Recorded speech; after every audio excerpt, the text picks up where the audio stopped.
आप सभी को जय मसीह की। आप सभी का एक बार फिर से स्वागत है उस पाक खुदा की पाक हजूरी में।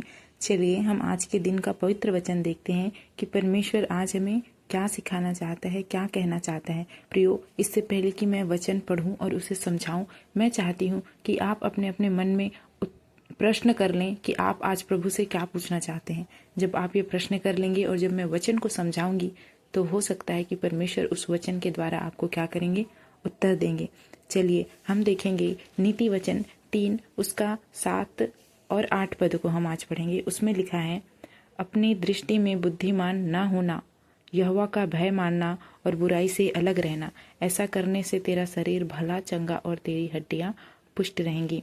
कमेंट में आमीन लिखिए और इस वचन को ग्रहण करें। चलिए मैं इसे आपको समझाती हूँ। देखिए, परमेश्वर हमें कहना चाहता है कि जो मनुष्य है उसके अंदर एक गंदी आदत क्या है पता है?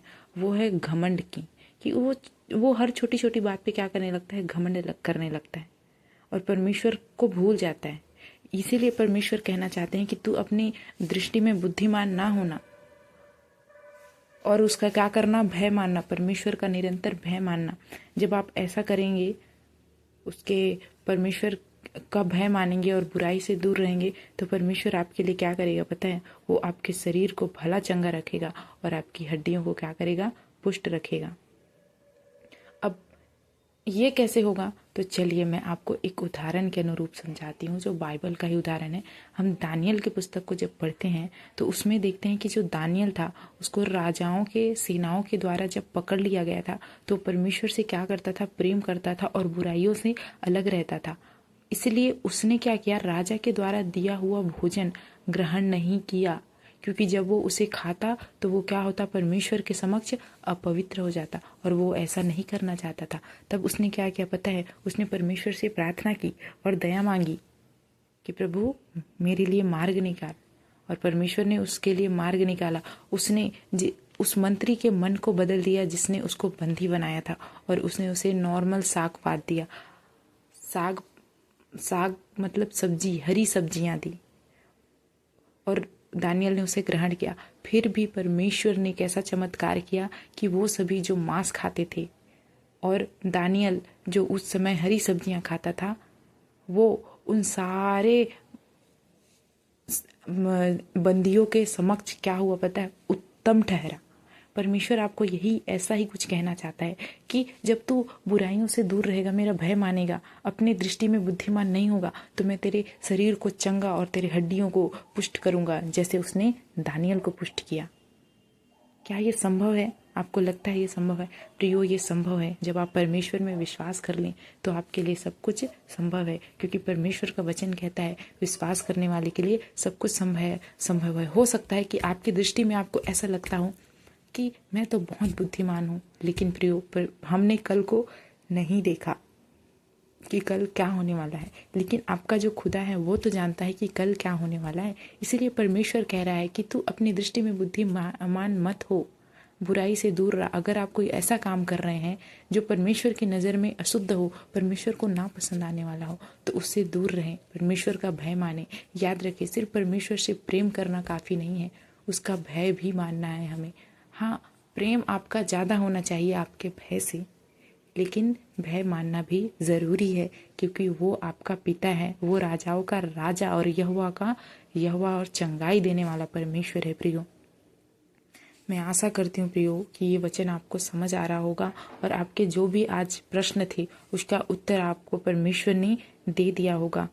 परमेश्वर आपकी हड्डियों को पुष्ट, अगर आप इसे अपने दैनिक जीवन से जोड़ें तो परमेश्वर आपसे सीधे तौर पर करना चाहता है कि अगर तू अपनी बुद्धि से काम ना करे, अपनी समझ का सहारा ना ले और मेरा नाम लेके अपना काम शुरू करे, मेरे पे सब छोड़ दे, विश्वास करे और मेरा भय मान के बुराई के काम से अलग रहे, तो मैं तेरे काम को क्या करूँगा, सफल कर दूंगा। यही आज के दिन की परमेश्वर की क्या है, वाणी है। वो आपके काम को सफल करने को तैयार है, लेकिन बदले में वो आपका प्रेम, भय, बुराइयों से दूर रहना, उसकी आज्ञाओं पर चलना, इन सब की क्या करता है, मांग करता है। उसके मांग को आप पूरा करेंगे तो परमेश्वर आपके मांगों को पूरा करेगा। हमारा परमेश्वर विलंब से क्रोध करने वाला परमेश्वर है, धीरज से काम करने वाला परमेश्वर है। वो आपके विश्वास को परखता है। जिस दिन आपके विश्वास की परख सिद्ध हो जाएगी, उस दिन परमेश्वर आपके जीवन में चमत्कार करना शुरू कर देंगे। चमत्कारों के आपके जीवन में ऐसी लाइन लगेगी ना प्रियो कि आप सोचेंगे कि ये कैसे हुआ, ये कैसे हुआ, ये कैसे हुआ, हे प्रभु तूने ये कैसे किया। बस आप एक बार परमेश्वर का हाथ थाम के तो देखें प्रियो। जब आप पकड़ लेंगे ना एक बार उसका हाथ, तो फिर आपको कभी त्यागने का मन नहीं करेगा। बस एक बार एक सच्चा प्रेम उससे निभा करके देखिए, फिर देखिए कि परमेश्वर आपसे कितना प्रेम करता है। पता है, जब तक हम किसी से प्रेम नहीं करते ना, तब तक हम उसके प्रेम को नहीं समझ पाते हैं। सोचिए, अगर आप अपनी माता से प्रेम ही नहीं करेंगे तो क्या आप उसके प्रेम को समझ पाएंगे कि वो आपसे कितना प्रेम करती है? नहीं। या अगर आप अपनी पत्नी से प्रेम नहीं करेंगे तो आप उसके प्रेम को भी क्या करेंगे, नहीं समझ पाएंगे। ठीक उसी अनुसार जब आप परमेश्वर से ही प्रेम नहीं करेंगे, उसका भय ही नहीं मानेंगे, तो आप उसके प्रेम को भी नहीं समझ पाओगे। और परमेश्वर का प्रेम ऐसा है ना कि जब आप एक बार उसके हाथ को थाम लोगे, एक बार उसके साथ चलना शुरू करोगे, तो आपको कभी भी अपने पुराने लाइफ में, अपने सांसारिक जीवन में वापस जाने का मन नहीं करेगा। हो सकता है कि आपको शुरुआत में कठिनाइयाँ आए, शैतान आपको रोकने का प्रयास करे, लेकिन आपको डटे रहना है परमेश्वर के अधीन, जुड़े रहना है परमेश्वर से, बचते रहना है परीक्षाओं से और परमेश्वर के संग और साथ चलते रहना है। फिर देखिए आपका जीवन कैसे परिवर्तित होता जाएगा। एक भी दिन आपका ऐसा नहीं होगा जिस दिन आप निराश होंगे। हर दिन, हर एक दिन, हर एक पल और हर एक क्षण आपके जीवन में खुशियों से और सफलताओं से भरती जाएगी प्रियो। मैं आशा करती हूँ इस वचन के द्वारा परमेश्वर ने आपको आपके प्रश्न का उत्तर दे दिया होगा। परमेश्वर आप सभी को इस वचन के द्वारा बहुतायत से आशीष दे। ये वचन आपके जीवन में 1000 गुना फल लाने वाला बने प्रियो। ऐसे ही और वचनों के लिए और परमेश्वर के बातों को जानने के लिए इस चैनल को सब्सक्राइब करें। तब तक के लिए आप सभी को जय मसीह की। मिलते हैं एक नए वीडियो के साथ।